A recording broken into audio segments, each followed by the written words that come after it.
Bonjour à toutes, bonjour à tous, quelle que soit l'heure à laquelle vous écoutez cet épisode. Je vous souhaite la bienvenue dans 15 minutes avec la parole et je sais que c'est l'un des meilleurs moments de la journée. C'est ce moment où nous nous asseyons comme Marie au pied de Jésus pour choisir la bonne part, c'est-à-dire écouter les paroles du Seigneur. Mais pas seulement les écouter, mais décortiquer. C'est ce moment où nous décidons ensemble d'aller de plus en profondeur sur la parole, sur la méditation des versets bibliques, afin de comprendre, de capter exactement la pensée de Dieu pour nous en cette saison, de capter exactement la pensée de Dieu pour nous en cette semaine. Mais avant de commencer, je vais t'inviter à élever la voix avec moi, afin de recommander ce temps de méditation, ce nouvel épisode. Saint-Esprit, nous te recommandons cet épisode, nous te recommandons ce moment de méditation.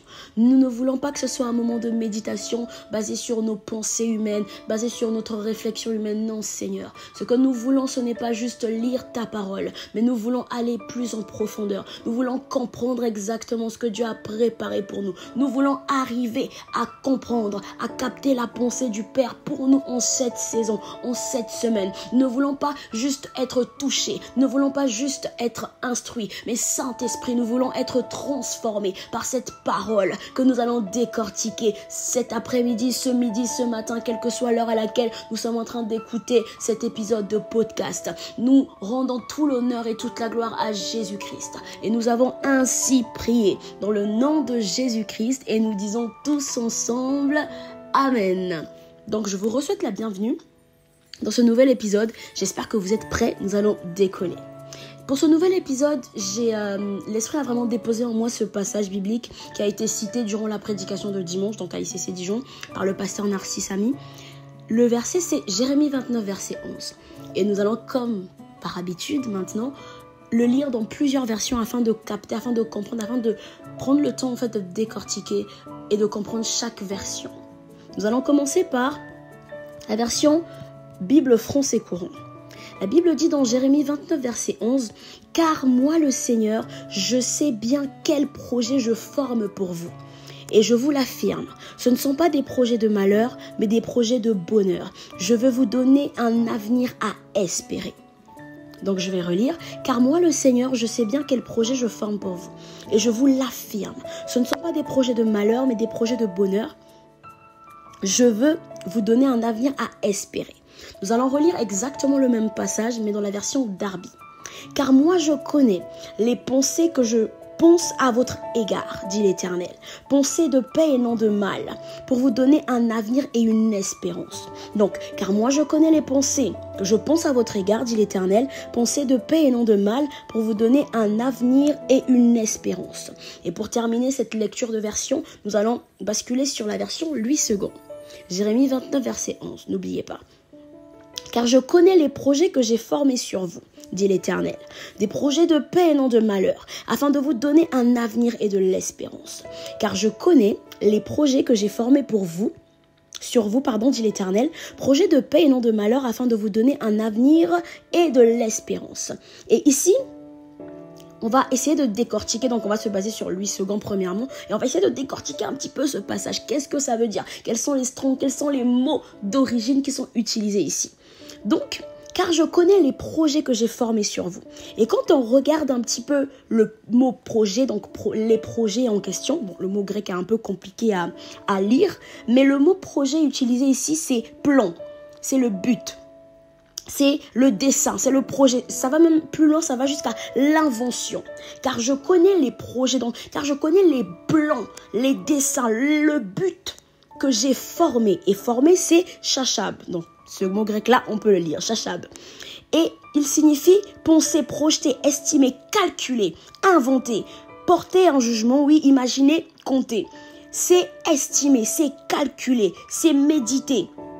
C'est faire, ça revient aussi à invention, donc c'est inventer, c'est considérer, évaluer, penser, dessiner, désirer. Donc, car je connais les projets que j'ai formés sur vous, dit l'Éternel. Projets de paix, non de malheur, afin de vous donner un avenir et de l'espérance. Si on se base que sur la première partie du verset, on comprend donc que c'est Dieu qui nous parle, et Dieu est en train de te dire, Dieu est en train de me dire ici, qu'il connaît les projets qu'il a formés sur nous. Et quand on remplace du coup les mots qu'on vient de définir, sur lesquels on vient de creuser, on se rend compte que la Bible dit que, donc c'est Dieu qui parle, il dit « Car je connais les desseins, car je connais les plans, car je connais les buts que j'ai formés. » Et le former ici, c'est invention. Ça veut dire que ça a été pensé, ça a été créé, ça a été dessiné par Dieu. Ça ne veut pas dire que c'est... enfin, c'est drôle parce que quand on lit bien invention, ce n'est pas que ça a été pensé par quelqu'un d'autre et Dieu a décidé de méditer dessus. Ce n'est pas que ça a été réfléchi par quelqu'un d'autre, donc par un homme, par un ange, je ne sais pas. Et ça a commencé à être... Dieu a commencé à réfléchir à ça. Le mot ici veut dire que Dieu lui-même a inventé. Dieu lui-même est le premier à avoir pensé. Dieu lui-même ce but-là, donc le but de ta vie, les projets de ta vie, les plans, les dessins de ta vie, ce n'est pas que quelqu'un, ce n'est pas que toi-même d'ailleurs, ce n'est pas que toi-même tu as pensé, tu as imaginé et que Dieu a commencé à y réfléchir. Ce n'est pas que tu as commencé à dessiner ta vie, oui mais moi je vais faire telle étude, je vais faire ci, je vais faire ça, patati patata, et Dieu a commencé à réfléchir à ah oui, c'est vrai que mon fils tel veut faire ci, mon fils tel veut faire ça, ok j'ai réfléchi. En fait, on est focalisé sur... Enfin, on pense, en tout cas, moi je sais que dans ma marche avec Christ, ça a été le cas. On pense souvent que on veut réussir plus que Dieu. On pense qu'on veut que notre vie réussisse plus que Dieu. On pense en fait que la première personne qui veut qu'on réussisse sur cette terre, c'est nous-mêmes. Des fois, on pense que la première personne qui veut qu'on prospère à tous égards, c'est nous-mêmes. On pense des fois que la première personne qui a des desseins de bonheur, de plaisir, de joie, c'est nous-mêmes. Alors que ce verset nous explique que Dieu n'est pas en train de penser au projet de paix que tu as toi dessiné. Dieu n'est pas en train de penser au projet de paix que toi tu as, imaginé. Mais là, il dit que car je connais les projets que j'ai inventés, car je connais les projets que moi-même j'ai dessinés, car je connais les projets que moi-même j'ai formulés, que j'ai calculés, que j'ai pris le temps de, oui, faire ci, ça et tout. C'est un petit peu comme un architecte. Un architecte qui dessine des plans de maison et qui dessine des plans d'une maison et tout, et qui vient par exemple regarder la maison en construction et tout. Et c'est comme si un maçon disait ah oui on fait ci, donc on est en train de monter tel mur. Bon, je suis pas artisan de BTP, mais on est en train de monter tel mur de telle manière et tout. Et l'architecte en fait serait étonné, donc moi je pense en tout cas qu'il serait surpris, ou même ce serait drôle pour l'architecte de voir en fait que le maçon est en train de prendre le temps de lui expliquer. L'architecte pourrait dire mais est-ce que tu sais que c'est moi qui ai pensé ce projet? Est-ce que tu sais que c'est moi qui ai dessiné ce projet? Est-ce que tu sais que c'est moi qui ai pris le temps de calculer que tel mur devrait être de tel côté, que telle forme devrait être de tel côté, que telle partie devait être plutôt à l'arrière que plutôt à l'avant? C'est exactement ce qui se passe avec Dieu. Des fois, on est tellement focalisé sur le « moi je veux réussir, moi je vais y arriver, moi j'ai des projets, moi j'ai de ceci, moi j'ai de cela », quand on oublie que la première personne qui veut qu'on réussisse sur cette terre, ce n'est même pas nous, c'est Dieu. Que la première personne qui a pensé des projets de paix et non de malheur pour nos vies, ce n'est même pas nous, c'est Dieu. Que la première personne qui a institué, qui a calculé, qui a évalué que tel, par exemple, toi tu dois réussir, que toi tu dois faire ci, que toi tu dois faire, ce n'est même pas toi, c'est Dieu. Parce qu'en réalité, avant même que tu ne sois formé dans le ventre de ta mère, il te connaissait déjà. C'est dans Jérémie. Avant même que tu n'arrives à parler, Dieu avait déjà calculé des projets de paix. Et c'est drôle parce que la suite dit projet de paix et non de malheur, afin que tu aies un avenir et de l'espérance. Et quand on avance, quand on voit le mot paix, ici, c'est perfection, c'est bien-être, donc c'est paix, c'est état complet, c'est sûreté, c'est solidité, c'est quiétude, tranquillité, contentement. Donc des fois, on se dit que on est nous-mêmes en train de vouloir faire ci, ça et tout, alors que la première personne qui est intéressée par ta réussite, c'est Dieu. Dieu est plus intéressé par ta réussite que toi-même. Dieu est plus intéressé par ta quiétude que toi-même. Dieu est plus intéressé par, ici, paix c'est bien-être, par ton bien-être que toi-même. Dieu est plus intéressé par ta perfection, parce que le shalom, le mot paix c'est perfection également, que toi-même. Il a des projets de paix et non de malheur. Donc, et malheur, c'est désagréable, c'est mauvais, c'est triste, c'est des projets de détresse. Non, ce n'est pas le but de Dieu. Des fois, on se retrouve dans des situations où on pense que Dieu nous fait vivre ça et tout. Mais non, le but de Dieu, ce n'est pas de te faire passer par des situations désagréables pour te brusquer, pour te... Non, il y a forcément de la paix derrière. Il y a forcément un avenir derrière. Il y a forcément de l'espérance derrière. Et le mot avenir ici, c'est issu. C'est fin. Et de l'espérance. Espérance, espoir, attente.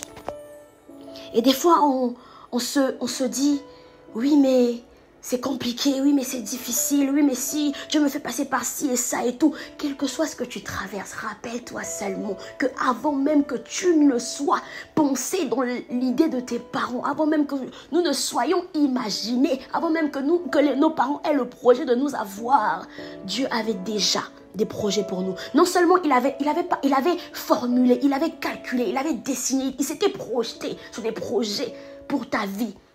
Il avait un plan, un dessin, un calcul, une invention. Il avait pris le temps d'imaginer, de dessiner ta vie. Afin que tu réussisses, afin que tu prospères. C'est lui la première personne, avant même toi-même, avant même tes parents, qui veut que tu réussisses. Et comment j'entends quelqu'un dire, mais comment on fait pour savoir ça? Comment on fait pour savoir quels sont ces projets de paix pour ma vie? Comment on fait pour comprendre en réalité que Dieu veut qu'on réussisse? Méditer la parole. Parce que c'est ce que nous avons fait aujourd'hui. Comment on fait aujourd'hui pour comprendre que Dieu a des projets de paix pour nous? C'est la parole. Comment on fait aujourd'hui pour comprendre qu'avant même que je ne sois, avant même que je n'imagine un plan de carrière pour ma vie, Dieu avait déjà un plan pour moi? C'est la parole. Et comment je fais pour accepter, pour comprendre? La parole. Et la prière, encore et toujours. Je sais que vous me direz, encore, on tourne dessus depuis quelques temps, depuis un bout de temps. Ce sont les clés. Ce sont les clés. La parole pour comprendre que Dieu a un plan merveilleux pour ta vie. La parole pour comprendre que, oui, quel que soit ce que tu traverses, Dieu a des projets de paix. Il avait déjà imaginé avant même que tu n'y penses. Ce n'est pas qu'il a copié-collé un projet qu'il a vu ailleurs et il a commencé à méditer dessus. Non, c'est lui l'instituteur, c'est lui le potier, c'est lui l'architecte qui a dessiné les plans de ta vie. Et comment on fait pour accéder à cela? C'est en priant, c'est en passant du temps dans la présence de Dieu afin de recevoir. La Bible dit, invoque-moi et je te répondrai, je te révélerai les choses cachées. La parole et la prière. Je médite pour comprendre que Dieu a des projets de paix, afin que ma foi augmente. Et je prie afin que Dieu me les révèle. Afin que Dieu me révèle quels sont ces projets qu'il a formés pour moi. Afin que Dieu me révèle quels sont ces dessins qu'il a dessinés pour ma vie. Afin qu'il me révèle, en tant que moi, bâtiment, quels sont ces projets d'architecture pour ma vie, pour mon plan de carrière, pour ma destinée. Dieu est plus intéressé que toi-même au sujet de ta réussite. Dieu est plus intéressé que toi-même au sujet de ta prospérité. Dieu est plus intéressé que toi-même au sujet de ta quiétude. Comme nous avons vu là, paix, de ta sûreté, de ta solidité, de ton bien-être. Dieu est plus intéressé que toi-même. Il va falloir qu'on le comprenne, il va falloir que cette vérité soit ancrée en nous, afin que contre vents et marées, nous tenions ferme, avec l'assurance que Dieu nous veut du bien. Il y a une phrase que j'aime beaucoup qui dit « Dieu connaît ce qui est bien pour toi plus que toi-même. » Parce que les projets qu'il a pour toi sont meilleurs que les tiens. Ce qu'il voit pour toi est meilleur que toi.